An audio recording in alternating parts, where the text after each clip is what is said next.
I realized that it is not being the smartest person in the room. It's not the highest degree of university. It is what you're gonna do, and your drive only gonna be determined by the clarity of the vision, and the rest is gonna be written yourself. There was a Chinese client who called me and said, I want you to buy this bond, but this bond is like 0 interest and 0 coupon. How would you buy that 0 interest bond? I said, Armand, this bond is gonna give me something more valuable than the interest any other bond's gonna give me. It's gonna give me a permanent residence in Canada in a quicker, faster, any other way. I was like, okay, let me try to buy it. I realized there's only 6 people in the country who can buy that bond. There are countries that have good passports and countries that have pretty grotty ones. So for example, I'm from the UK, which means I can travel to most places without any problem, but my wife is from Uzbekistan. And as an Armenian from Uzbekistan, she cannot travel to anywhere near as many countries as I can. Well, this man solves that problem, not only for people like my wife, but for millions of people around the world. How many people have you helped over the years? Just under 20,000 individuals around the world we have helped in the last 19 years to cross a border and allow them to expand their personal freedom.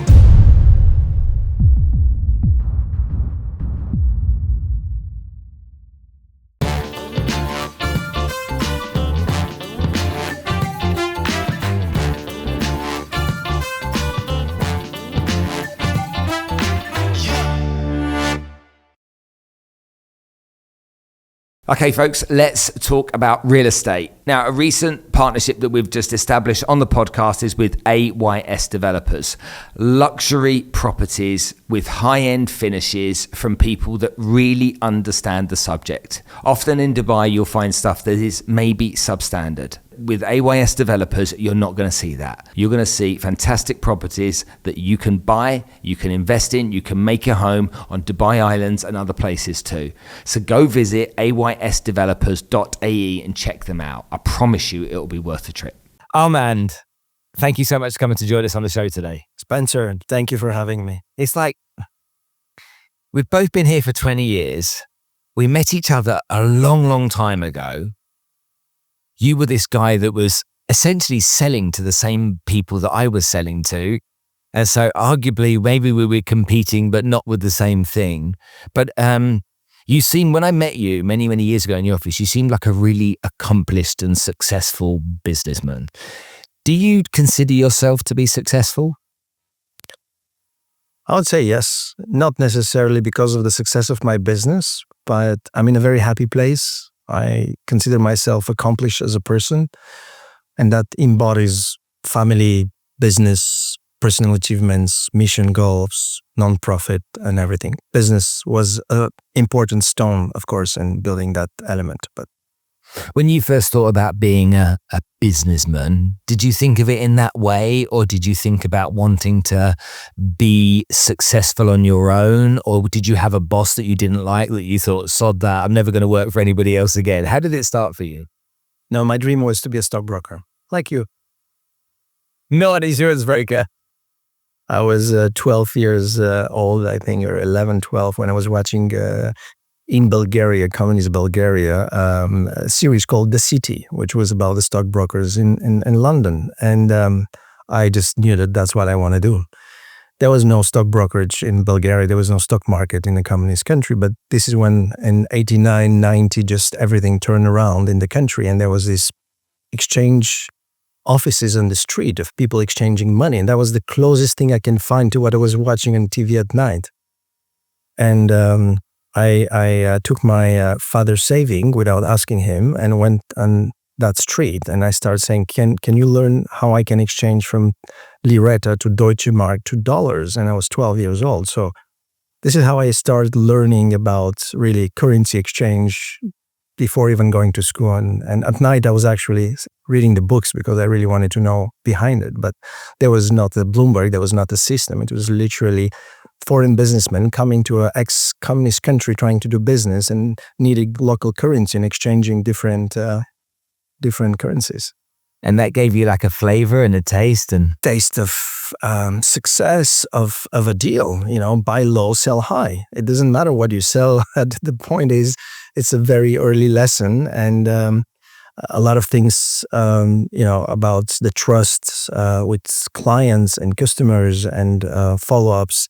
comes from those early days. Then I went in Canada, and this is where I learned actually being a stockbroker. I was one of the youngest stockbroker at that time, graduating, studying, getting all the licenses for owning a firm. And they're like, but you want to be a stockbroker, you don't need a license to own the firm. So I guess I knew from very early age that I will own the firm I'm going to work in. Really? What was that stockbroking firm called? Do you remember? Nesbitt Burns. It was the largest Bank of Montreal. I don't own the Bank of Montreal, but this is where I learned really the trade, from cold calling to working for the biggest stockbrokers in the firm and being part of their team, and then realizing I can do it for myself. So the reason what I do today in terms of investment migration is that I mix that passion of stock brokerage and finance and stocks and bonds with something that I experienced as a very early age, which was being born with a bad passport. And this one you cannot understand because you were born with the British. I was born with a Bulgarian, which in the 70s, 80s was as bad as probably a Syrian or Afghani right now. As you could not travel to anywhere except the communist bloc of countries. And if they would allow you to travel somewhere, you need to apply for visas. So my parents were sent as teachers in Morocco. So in the 80s, they had to cross. They could have taken a plane, but they decided to take a car and cross Europe through 14 countries so they can see how the West lives legally. And this was 5 years in a row, 10 to 12 visas every year. So as a child, I was traumatized with borders, visa lines, embassies.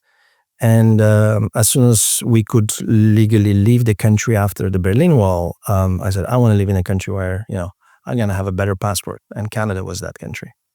So the Berlin Wall came down, you left Bulgaria, and how did you get to Canada? Did you claim asylum? What was the process? So while we were in Morocco, we knew a lot of Armenian families that were very wealthy, and they said, listen, when they leave Bulgaria, you can come to Morocco, to France, to Los Angeles. As you know, this is the big community where Armenians help each other.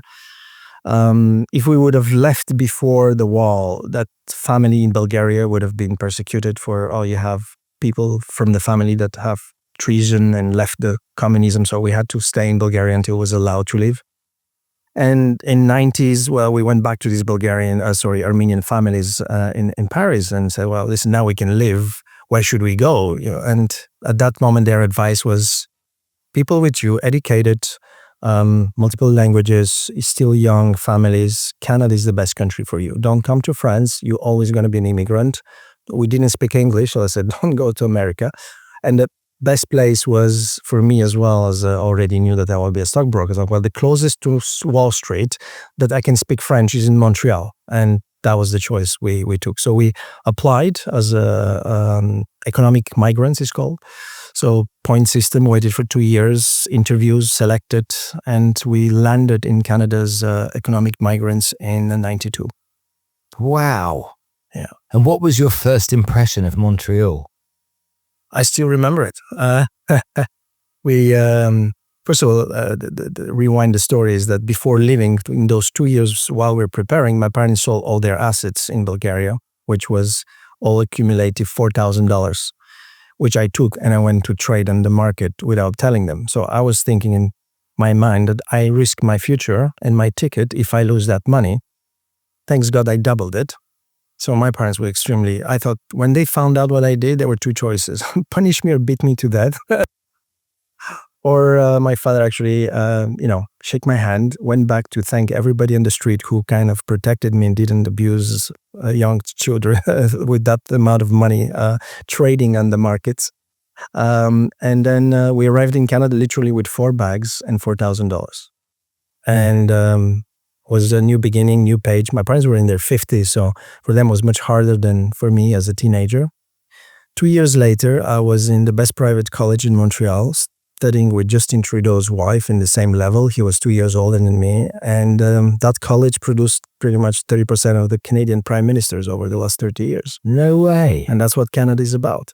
Give you the opportunity to be whatever you want to be, study. There was never felt that as an immigrant, I could not do something. And did you have, while you were there, the support of the Armenian community in Montreal to make you feel comfortable and settle in? Or was it this just monster city you hadn't been to before, obviously freezing cold in the winter? And Bulgaria, I'm sorry, it has its cold weather too. But No, we went, as Todd rightfully said, to the Armenian community. Now, in Armenian community in Montreal was very divided. There were 7 churches, because being Armenian, and you can ask your wife, there is an Armenian and Armenian. So Armenian from Armenia, Armenian from what they called Arab countries, and Armenian from European countries, and Armenian from Turkey, and Armenian from Egypt, or very different Armenians. We do all speak, and we're very proud of our origins. However, there is nuances. So in those years, there were 7 churches of Armenian community, and we didn't know where to fit. There was not a church of Armenians from Bulgaria. We didn't speak Arabic, so all the Egyptian, Lebanese, Armenian were like, well, you're not really one of us. So we fit within the kind of Russian Armenians, where we spoke a little bit of Bulgarian and Russian. And the community that actually helped me the most was the Jewish community. I clicked because I grew up in Morocco with the Sephardic Jewish Moroccan community in Montreal better than with my own Armenian community. And that's Bulgarian community was very small. They were not organized, but nothing but good experiences. Even those first 2-3 years as new immigrant being very difficult. It gives me a great understanding and great lessons of how to start from really nothing. That's amazing. So how old were you when you became an entrepreneur? I'd say in that moment when I took that money and went to that on that street to exchange it, that was the moment when I defined myself as taking a risk. Yeah, I think is the first definition of an entrepreneur. You can't imagine to think of what would happen had you lost it. I've lost many times much more important amounts of money afterwards. But maybe in that moment it was a lot. So stockbroking work, okay, so you got to understand finance, money, investing, those different asset classes that existed. So a lot of the similar stuff that you and I probably Absolutely spent many years understanding. But your world then moved from that into this whole new world. And I can understand from what you've told me why there was some pain in trying to solve a problem, you know. My wife has an Uzbekistan passport and I have a British passport. And whenever we travel, I have to think about her before I can make any plans. I should do meet her after this meeting. But it's true. It's like and it's aggravation and hassle. Yes. So I'm exposed to that a little bit, even though I never felt that myself. So what made you want to get into this line of work? And just make sure that everybody understands what exactly is it you do and why do you do it? So when I was a stockbroker and I was advising high net worth clients, most of them were Canadians from Montreal, from Quebec, or French speakers, but we had like 10 to 20% international clients. And there was a Chinese client who called me and said, I want you to buy this stock. And this bond. And I couldn't find the bond in the system. And it was manually sent to me by email, immigrant investor bond. So I was like, oh, immigrant, hold on a second. I mean, like, I just had, because I'm an immigrant, that's why he's asking me to buy the bond. I was immediately to the worst. And then I couldn't find it in the system. I was like, but this bond is like 0 interest and 0 coupon. And those years, it was around 5 to 6% the yield in a Canadian bond. And I was like, why would you buy that 0 interest bond? I said, Armand, this bond is going to give me something more valuable than the interest that any other bond is going to give me. It's going to give me a permanent residence in Canada in a quicker, faster, any other way. He was an older gentleman, so he would have never qualified in the point system. I was like, okay, let me try to buy it. I was like, no, I realized there's only 6 people in the country who can buy that bond. 6 institutions, and my institution was not one of them. It was Royal Bank of Canada, National Bank, Desjardins, and I go to the government website, I see the names, I see the institutions. And I went to my boss and was like, we should be on that list. I mean, maybe that's a lucrative business. Let me look into it. So I start digging. Google didn't exist those years, but a lot of research. And I come up with a business plan. I said, we have to do this. 2001, September 11 comes. And I'm presenting this to the board, and it's like, well, we don't want Arabs, we don't want Chinese, we don't want Russians. I'm like, well, this is the people who's going to buy this bond. I mean, who you want? Oh, well, only Americans and Europeans. I was like, that's not going to work. So I quickly realized as well that the size of the financial institution and the appetite they have for risk and for this industry is absolutely uncorrelated. So this is where I decided that starting my own investment firm, I did 2 years work for a small firm owned by a Lebanese entrepreneur who understood exactly what I was talking about. So I started with him. I created the division, registered the company, and I was the first, I would say, immigrant on that list of approved government partners to be a financial intermediary. And 2 years later, by mistake, I sent an email to my employee. I CC the owner of the firm and saying, you know what, after 2 years, I think I can do it for myself. And the owner of the firm replies me and says, you know what, I think you have everything. I mean, I don't understand why you work for me. Like, I will support you if you want to start your firm. So by mistake, I literally was 3 months later starting my own investment license. And Arton Capital and Arton Investments came in 2006. So that passion of finance and passion of financial instrument that give you the freedom to actually change, the only thing that you couldn't change is where you were born and the passport that comes with. Yeah, I'm fascinated that there was a product that allowed someone to invest money and get a different set of rules around them from a residency and from a passport perspective. So the industry started in Canada, and this is why, by coincidence, I ended up being there. But in 1984 is when the Canadian government decided, when actually Hong Kong was first given back to mainland China and lost the independence, they decided to attract the wealthiest family of Hong Kong, and they created this fast track towards residency in Canada for wealthy people who will invest a passive amount of money into the country, and the government is going to work with that money for whatever they needed. So in Canada, they decided they're going to give that money to small and medium businesses, which represents 70% of the Canadian economy.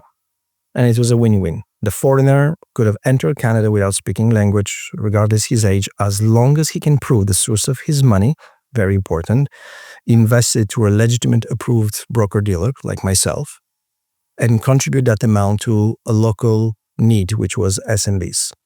And that formula was invented in Canada and multiplied around the world by a few people like myself. Wow. And so have there been other products like that over the years in different countries that have been put together? So when going back in those kind of like those 20, 25 years ago, was this kind of common or very uncommon? When I started really in 2003 and 2006 in my own firm, there were 7-8 countries that had a passive investment for residency or citizenship, really defining their laws. Now, if in any country you create a company and you hire 10 employees, you will have a form of residency, but that is an active management. What we're talking about is really a passive investment where we do not ask you to come and manage it. We don't ask you even to come and relocate. We just ask for your money and we give you something in exchange, being that a resident or a citizenship and a passport. So that was 7 to 8 countries. Today, we're talking more than 25 countries. And even growing, I would say probably within the next years, they will double. So the world also is fighting for these clients. So these wealthy, what we call global citizens around the world, or people that are in the 0.01% of the society of every country. This is people that have an average $5 million personal net worth. Normally minimum is 1 million to unlimited amount. And the richest person in the world is one of them. So Elon Musk was, an immigrant in Canada, went to the United States. Peter Thiel, his associate from PayPal, same thing, still collects passports. So the level really starts from somebody who can afford it, which is, if it costs a minimum of 100,000, you need to have at least a 1 million. We estimate that 10% of your personal net worth you will allocate to have another residence or another citizenship. And it goes really up to the wealthiest people in the world.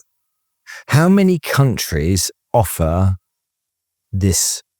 I mean, I know we kind of, if you watch the social media and you see the news, you kind of hear about certain countries, the Caribbean islands, the St. Kitts and this kind of stuff. And then you hear this thing about, as a few years ago was Cyprus and then there was Portugal and Malta and stuff like this. But people really on the whole, don't really understand it. Maybe you can just give us 5 minutes of an education around this, about how much it goes on, where it goes on, and who really are the people, apart from the 1%, what nationalities are the big numbers that apply for this kind of stuff? Very good question. So there is 2 categories of products, what we call residency and citizenship. The countries who really offer direct citizenship against investment are very few those days. You have, yes, the 5 Caribbean islands. So you have St. Kitts, which is the first island who did it in also 86. Antigua and Barbuda, St. Lucia, Grenada, and Dominica, Commonwealth of Dominic. Those 5 Caribbean islands have been doing this for a very long time. And recently they have actually agreed to really collaborate and to kind of have a regulation towards their citizenship and investment programs. Those countries still today represent, I would say, about 80% of the citizenship applicants by investment. Why somebody will invest in Dominica or Antigua and Barbuda? Because the passport of those countries allow you to travel to 140 countries without visa.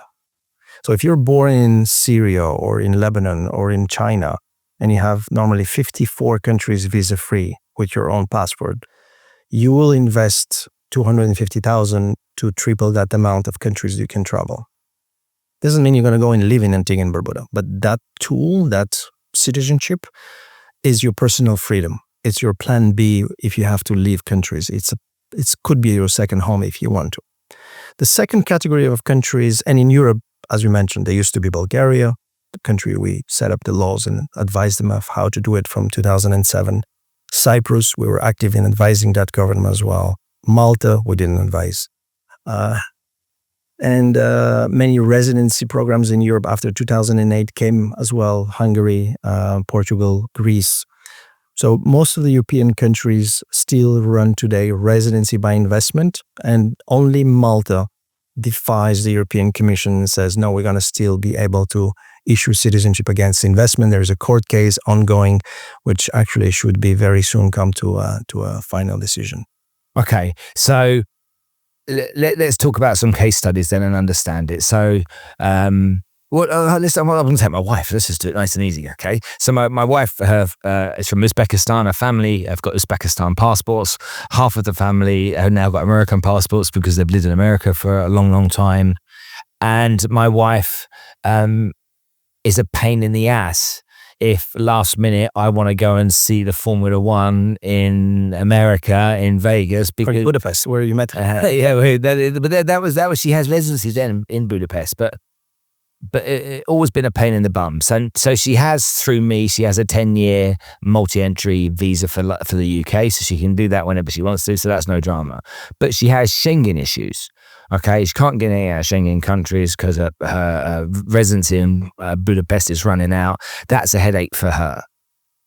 She doesn't need to go and visit every country in the world, but she needs to be able to go to Cannes and Saint-Tropez and all of the nice places that she wants to go to through her summer holidays. And it's always a headache for her. With somebody like that, what's the solution? So that represents about 80% of our clients. Really? Yeah. In terms of description, that they are born in a country with very limited passport. They do have the financial means to make an investment and do not need necessarily to go and relocate in that country today. I think she's very happy in Dubai, where you are as a family. But if you want to travel for holidays or for business, applying for a visa can become unpleasant experiences and lengthy delays. No, it can be. It is, absolutely, yeah. So there are 2 considerations. They can decide to make an investment and get another citizenship. So now the question would be, does Armenia and Uzbekistan allow dual citizenship? So would she be legally breaching any law if she would take a citizenship of Antigua and Barbuda? Antigua and Barbuda looks at those 2 nationalities. Sometimes you have binationality. So today's Russian cannot apply for any passports anywhere of any country just because of the geopolitical situation we're in today. There is Russians. Yeah, there is no sanctions on Russia as a country. However, the citizenship by investment countries have all pretty much unilaterally decide that they will not issue citizenship by investment to Russian citizens under the pressure. Even the kind of the bizarre Vanuatus and stuff like that. Those were the last ones, and this is why they lost their access to UK and to Schengen. So the rest of the countries do not want to repeat that mistake. So got it. But again, Uzbekistan and Armenia are not on any banned nationality, so she could have that option. And with this passport, she could enter UK as well as Schengen and many other countries, including Russia, China. And if she can compare with the passport index, with our tool, actually, if she would have those 3 passports, how the world looks like in terms of personal freedom mobility. It's an interesting tool to share with you later. Now, others, and to get it, you normally have to make a contribution to a special sovereign wealth fund of about 250,000. All the 5 islands last year agreed to unify the price. So the price is the same. It doesn't really matter which island you want to invest in. Or you need to buy a property and make an investment, and that's about 350,000. So it's a little bit more, but then you make an investment for 5 years and then you can withdraw it. Or you can go and say, well, my goal is really to be able to go to Saint-Tropez. So I could have a passport or I could have a residence in any of the EU countries. So in Europe, you still have Hungary, who offer residency against a passive investment into real estate or into a fund. Portugal, again, option real estate is no longer accepted. So they have to make an investment into a fund. But variety of funds are approved. Italy, Bulgaria, Malta, Lithuania, Latvia. So 8 countries in Europe are really offering residency that starts from 150,000 to 500,000. And it could be investment in shares, real estate, or funds. And within, I would say, minimum 6 to 12 months, she would obtain the passport of the Caribbean or the residence of the European country. So this summer, she won't make it. She won't need a visa. But definitely for the next season, she has enough time to apply, which takes, as I said, 3 to 6 months minimum to gather all the documents and applying for the governments. They take 3 to 6 months to approve, make the investment in order to issue the residency or the citizenship.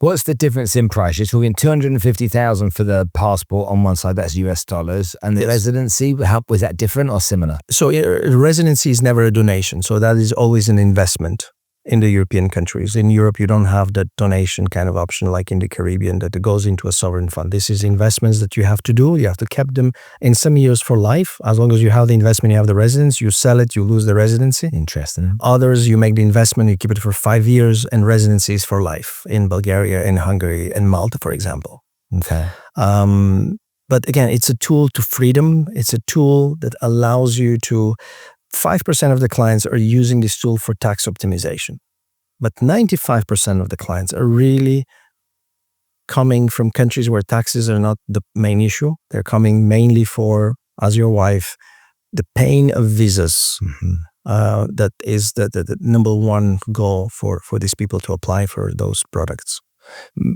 My wife asked me, I can't remember how many years ago it was, I had to send some money to a lawyer in Budapest to sort out her residence, and the lawyer disappeared and we lost the money.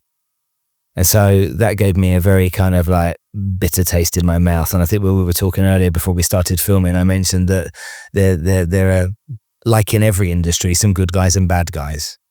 There's only 1 or 2 companies that I've ever heard of that are substantial in the industry that you're in, and Arton Capital is your company. Can I just talk about the business itself? How many people have you helped over the years? Have you got any idea? Yeah, well, actually we do. Tell me. Just under 5,000.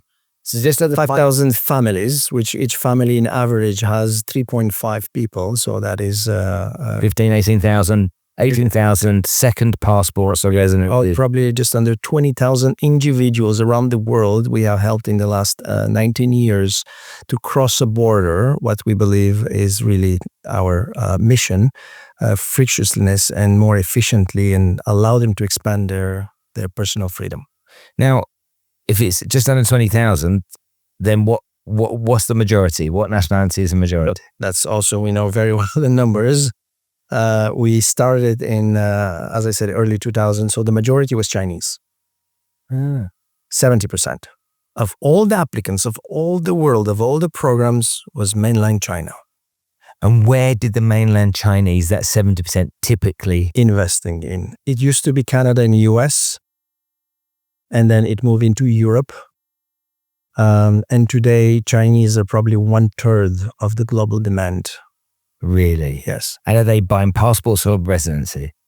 They're not allowed to have a dual citizenship. They still buy passports. However, I would say they're mostly buying residency today. The majority, I would say, probably 2/3 of the Chinese are going for residency in Europe, then citizenship in the Caribbean. Why did I not think it was going to be Chinese? That was the last nationality I thought of. Oh no, that was the first. I mean, that was the country that you can have to understand. It was with the highest number of creation of wealth mixed with a very bad passport. There's no other country in the world where you have these two formulas creating that there is a status level. So for Chinese millionaires in early 2000 was the Mercedes, the travel, and then the passport or the residency. So you can send your kids to study in Canada or US or England. So that quick generation of wealth, first generation of wealth, was really what spurs the demand. And in China, you could not work without local Chinese partners. So all those. So you asked me about the industry. The industry is well organized, I would say by now. It's in a maturity level where you have the governments and you have the clients. And in between, you have the stakeholders. So the governments very rarely want to deal with the clients directly. So they want to have intermediaries. Now, they want to regulate those intermediaries. So in Canada, this is private-public partnership, financial broker-dealers houses. So we still have, until today, since 2003, private-public partnership with the government of Quebec. In the Caribbean, you have licenses as a marketing agent, local agent, promoter, different licenses. In Hungary, we have a financial intermediary license since 2013 for the bond program. In Montenegro, we have a marketing license. So there is probably about, in total, 50 companies in the world that have licenses from the country. There is probably 1,500 companies who are just promoting in the internet second residency and citizenship without really being licensed or regulated in any countries. When they would have a client, they will come to one of those regulated entities and they will split the profit that is paid between the government and the client. I've seen online, I don't know how long ago it was, some work that you did with Montenegro to help them establish Yes. their rules and regulations. Have I got that correct? Correct. Yeah, the program started in 2018. We've been working there since 2015 to advise the government on how to do it. And there was 3 companies that were licensed to really operate in that program. And funny you're mentioning it because this week the program was closed in 22 and they're about to announce that they will reopen it this week. How many governments have you advised? As we speak, we're advising 3 new governments to launch a product within this year. And historically 12 governments. Every government that have a relationship, we have advised to how to start from the beginning, or we come in and participate in the already established program, but we always advise on how to stay competitive from the region as well. So there's in UAE, Bahrain, Oman, Saudi, as you know, every country in the world, even the United States. I'm going tomorrow night to North America, and next week I'll be in New York and Washington because currently there is, as you have probably seen on TV, Donald Trump gold card, right? So even the United States is trying to attract the very best of global citizens, as President Trump will put it, that will put $5 million into the American economy in exchange of something. Problem is nobody knows what they're going to get. I saw that in the news. I thought that was quite interesting because he came out and said, I'm going to generate $1 trillion by doing this and bring the right people in. And pomp and ceremony aside, I understand the point, bring the right people in. And if you see the drain and somewhere like the UK at the moment, people are leaving the UK. They don't want to be there anymore. They think the country's falling apart. That the wealthy people are leaving. We're here in Dubai and many of them are arguably coming here. When you look at countries trying to attract talent and trying, Western countries trying to attract people in, then I look at that Trump offer and I'm like, that's not such a bad deal for the right people. There's a niche for that. But that's $5 million. Let's go back and talk about the person that doesn't have $250,000, because there's plenty of people out there that's an awful lot of money to be either tying up or spending. What does the person that's got $50,000 or $100,000 ever do? So normally those people have to go into the country and actively invest their time, not their money. So those people will have to create jobs or be employed. And we call that an entrepreneurial or active employment kind of visas. Emigrating. Exactly. That's never really a citizenship. You can't really, if you see anybody advertising passports for $35,000, that's definitely illegal. But many countries do offer, come in our country, live, create jobs, invest in a company, $30,000, and we'll give you a residency, the right to live in that country. That residency is linked to you being there, spending every year, half of the time, every year renewing it as long as you are creating those jobs.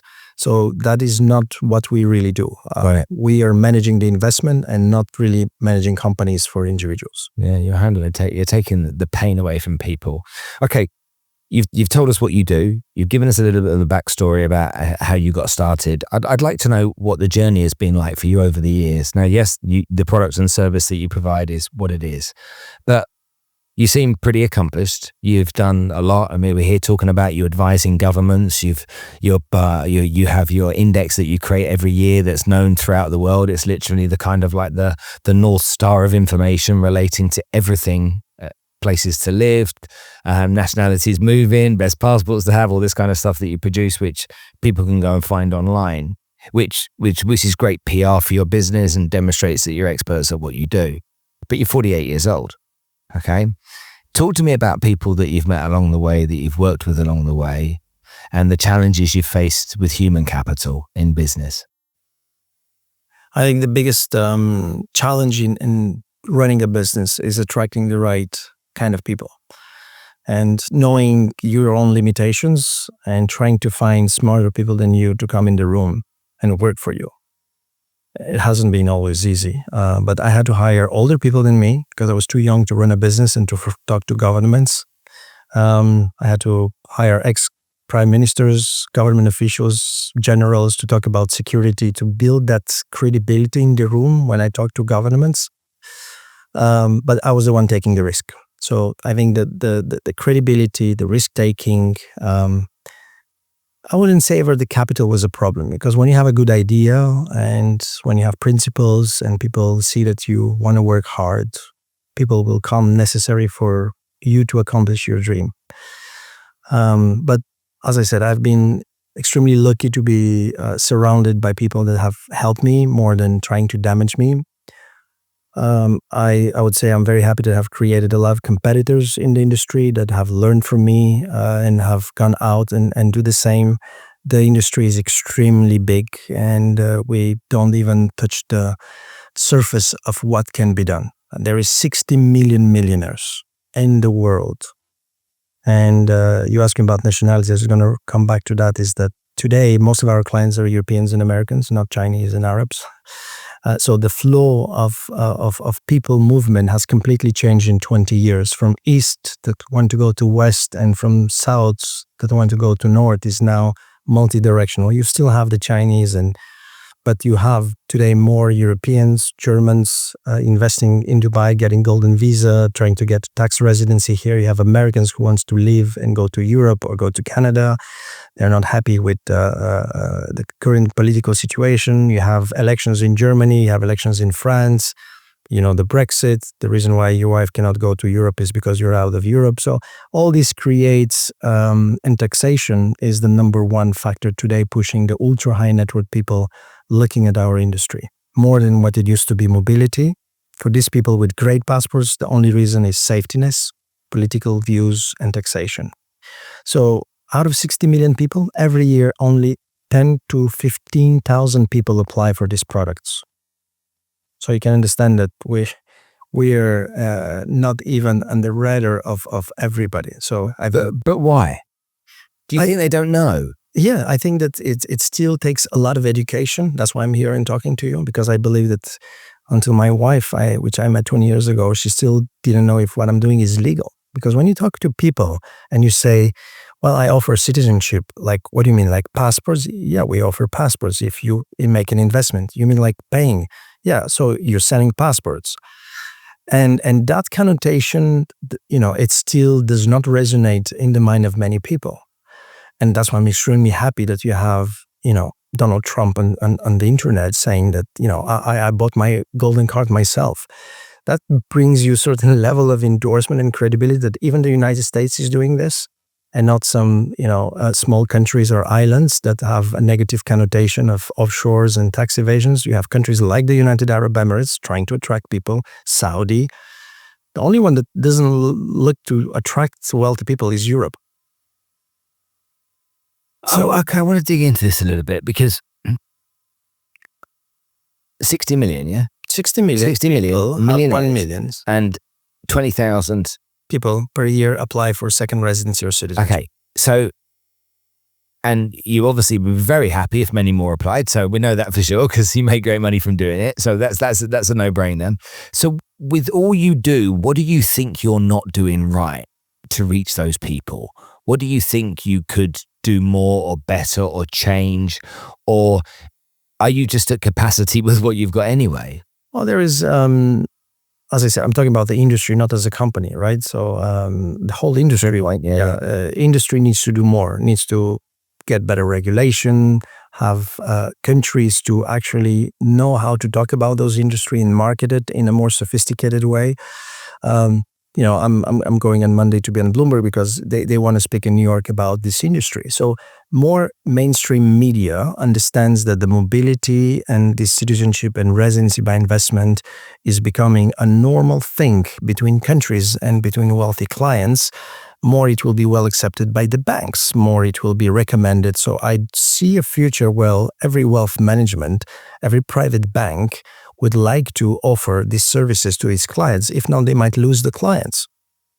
Insurance, we talked about it before, wealth management, estate planning. Where is the citizenship part of your own firm? It's interesting you say that because I've been thinking about a UAE passport, and I'm a British passport holder, but I've lived here for 20 years. We both have here pretty much. This is home. And my fear was always around the huge amount of inheritance tax we had to pay as British citizens. You've got 40% on inheritance tax on anything over 325,000. So that's kind of like, 40%, kicking the balls. And I used to say to myself, if I get a UAE passport, what would it cost? And would that be cheaper than the tax that I'd have to pay? Now, I don't know how to get a UAE passport. You probably know a lot more about that than me, but I'm sure they're very desirable and not easy to get hold of. But I don't think a lot of people necessarily make that correlation. So the laws have just changed in the UK. So if you've lived outside of the UK for at least 10 of the last 20 years, you now will only be taxed on your UK assets when you die, which is great for me because I don't have much of that. My stuff's all outside. So that I've been away 20 years and we've been a long time overseas. But there's lots of people that are now moving for the first time, but that will still have that liability, still have that responsibility.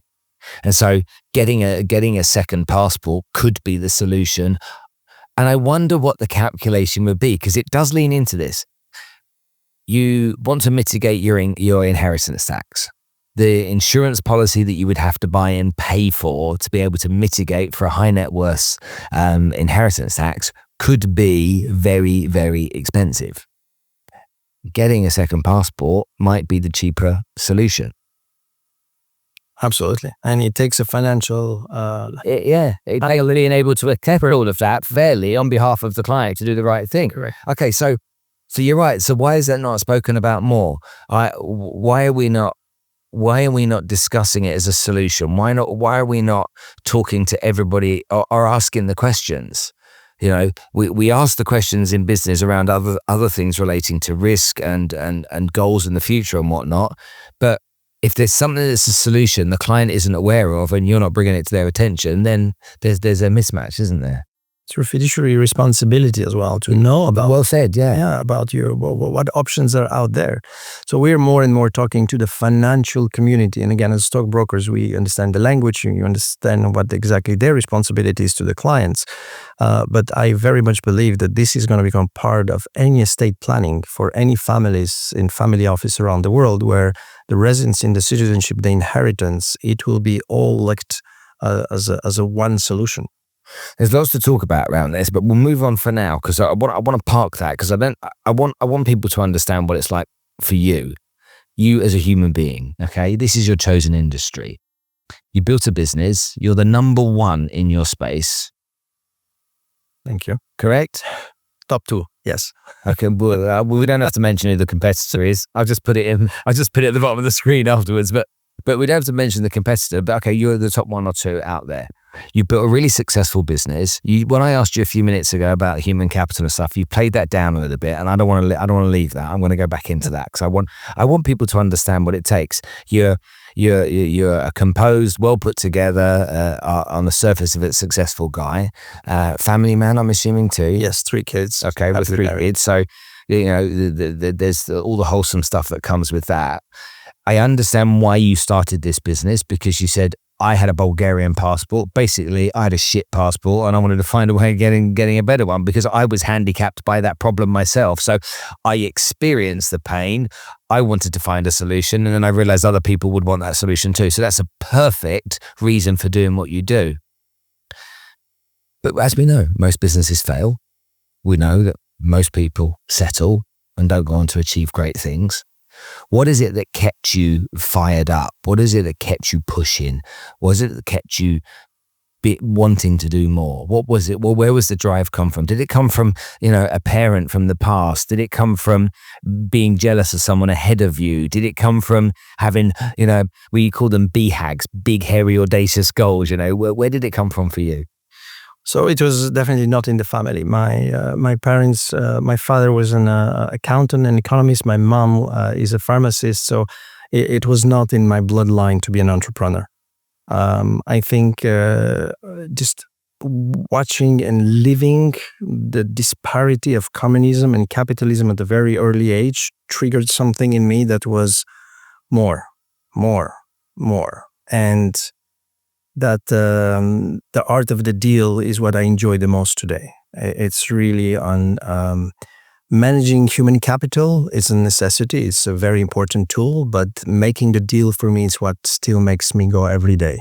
Is that a deal to convince a government? Is that a deal to sign visa-free between governments? Closing a billionaire client? It's something that really drives, I think, the entrepreneurship that I live in and I believe in. But more importantly than the financial reward is that freedom of mobility, that I want 1 million people to cross a border and to use one of my tools, being that passport index, being that my second residence or second citizenship. And that's my goal. By 2030, very simple, 1 million people cross a border thanks to Arton product. What makes a successful entrepreneur? Have a vision, very clear. If you do not know exactly what you want and you do not write it down, I had multiple coaches, I've been following different people, and I realized that it is not being the smartest person in the room. It's not the highest degree of university. It doesn't even have to be that your grandparents are billionaires. It is what you're going to do, and your drive only going to be determined by the clarity of the vision of what you want at the end goal, and the rest is going to be written yourself. So I believe, like every sports person, you need to have a coach and a guide to guide you in that direction. You need to have a team of people that you need to not manipulate with higher salaries, but you really motivate and inspire with your vision. So that same clarity of vision is what is going to drive to attract the right amount of people and retain them. I think that beyond the financial success is what will make you really happy. And people can read that even in Dubai, which is a city full of, as you know, people that are not genuine necessarily, but pretend a lot. I think human elements can read very well if somebody's happy, successful, or just pretends to be.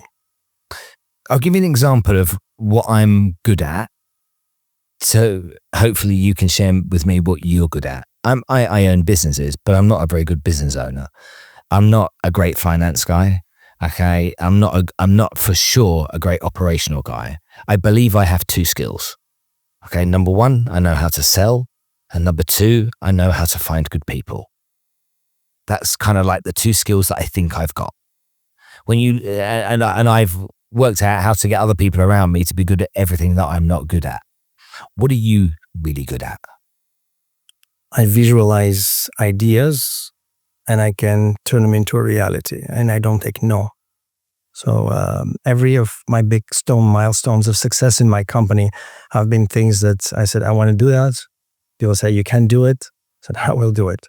And that's been from changing a law in the country, creating a ranking that didn't exist, and even taking the UAE passport from 35 and helping them get to the number 1 in the world. So those are the impossible things that entrepreneurs really get challenged. And it gets easier. The bigger the goal is and the bigger the no is, I think the easier it gets to really make that happen. I'm believing that I'm extremely good with people. So that's my unique ability that I focus on. I'm not good in micromanaging. I'm not good necessarily in the HR part of a business, even the budgeting. Until today, my company does not have budgets. We operate on goals of what has to be obtained and on EBITDA projections, but we make that happen without looking at how we spend every dollar. How difficult is it for an entrepreneur to deal with a government? I guess difficult because not many do. And you can look at Elon Musk trying to deal with governments on TV.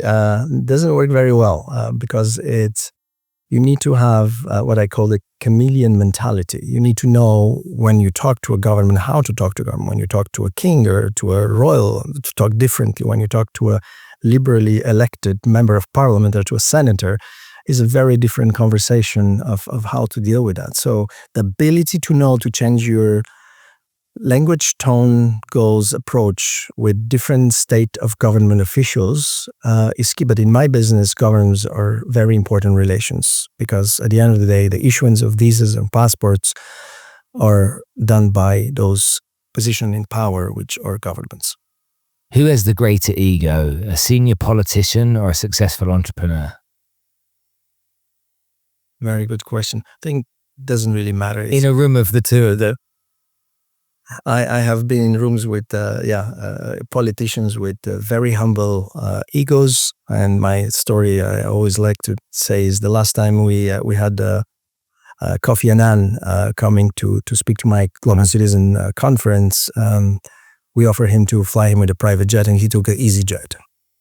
Amazing. And then we had Robert De Niro, who did not want to share his jet with anybody else when he was flying to my events. So you have this difference of mentality, egos, as you mentioned, from entrepreneurs to celebrities. And through the Global Citizen Forum, we've been dealing with really all the complexity of those individuals' characters. If you were to give advice, and we had a bunch of university students sat here with us right now that wanted to start a purpose-driven business, which is clearly what you did, what 3 tips would you give those young people that are keen to go and do something similar to you? So I do take actually a lot of my friends' kids into my company for a week or 2 every year. Internship. Amazing. I bring my own kids sometimes as well in the office. And I always tell them, find a problem in the world, think big, and solve it. And I think that everything else can be learned in school. If not, you can go and find it and hire it and buy it. But that ability of finding a big problem and simplifying it and solving it is what is going to drive, and AI won't be able to fix that. I got to a point in my life where, and I'm a few years older than you, but I got to a point in my life where money started to have a lot less meaning than it had when I was younger. It started to be way less important to me. And you can argue, okay, you got money, so it was a different situation. But I don't spend anywhere close to what I used to spend. Maybe you can identify with what I'm saying here. And I started to realize that the money had given me choices, but the joy came from the way that I could use that money in a positive way for other people, and not in some cliche philanthropic charity guru approach to it, but to try and find something that mattered to me, and then see the benefit that making a difference to those people made. And once I connected that together, everything I from that moment onwards, I've looked at differently, because I've not looked at becoming more successful for me. I always think about, I've got enough, I don't need any more, but my driver is, how can I help with those situations more? Does that resonate with you at all? Yes. So I have an organization in Nepal where we have 700 children that were, when they were 8 years old, they were all forced into prostitution. And they've been brought from the village they were in into Kathmandu. A school has been built, and homes have been built for these kids too. We have in Bangladesh the children that we brought here from Bangladesh, and Maria Conceição's foundation, where working with those children has made such a massive impact on my life, selfishly on my life. And a lot of people say, you're doing such good things, Spence. But I'm like, you got no idea. Let me tell you something. What I do, okay, benefits me way more than it benefits them. They're like, how can that be?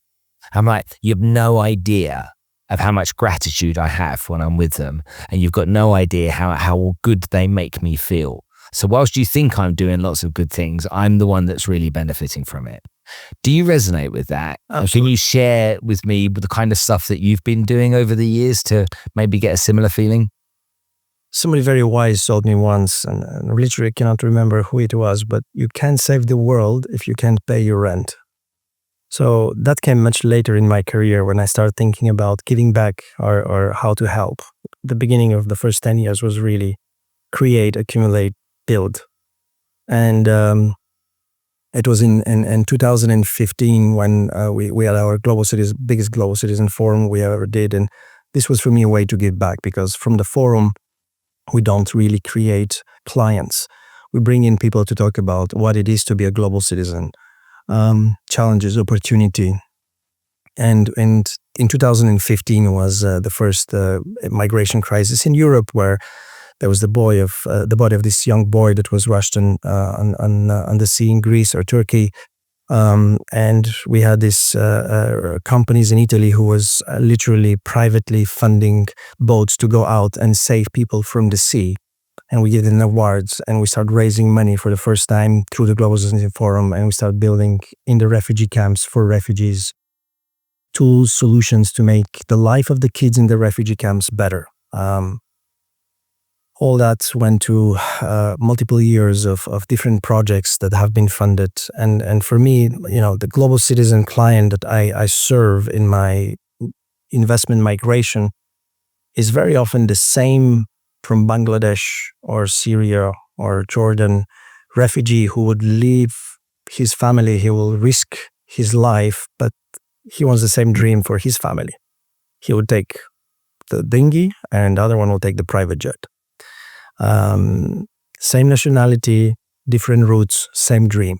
So my goal was, how can I make the circle? How can I take from the rich? And that's when they call me the Robin Hood of passports, because we really try to take from the industry of the wealthy and contribute to create an awareness of migration and refugees who they just want the same thing as everybody else.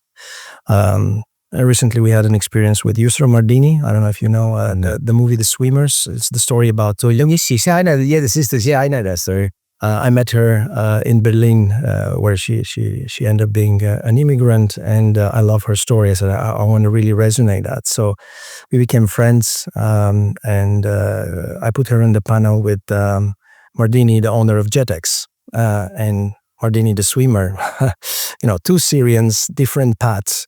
And we took that dinghy in our Global Citizen Forum in Ras Al Khaimah, and she put the 15 most powerful, CEOs, and she went in the water and she told her story. What happens?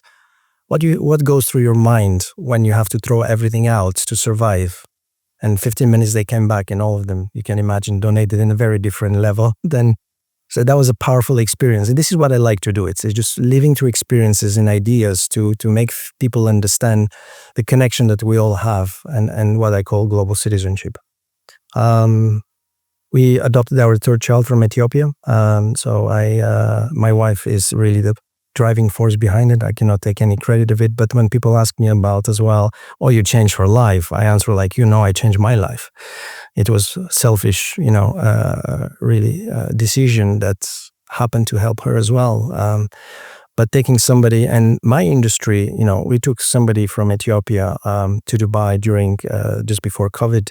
None of our European countries, Germany or Canada, would have given her a citizenship immediately. Mm-hmm. So we were stuck in Dubai during COVID, and I had to call in my prime ministers from the Caribbean islands to issue her a passport so she can travel to Europe with us. Took 3 years for the Canadian, 2 years for the German to issue a passport for her. So again, an example of how this industry can transform lives for people in need as well as people who can afford. Amazing. So what's one part of building Arton Capital that nearly broke you, but looking back, it had to happen? That's a good question. Government constant changes and realization that relying on a single product is the highest risk for any company. When I started this business was a single product of Canada, investment migration, one license.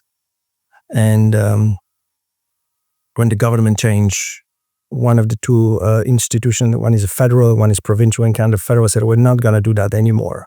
So I still had the second product, which is the Quebec, but it was the same country.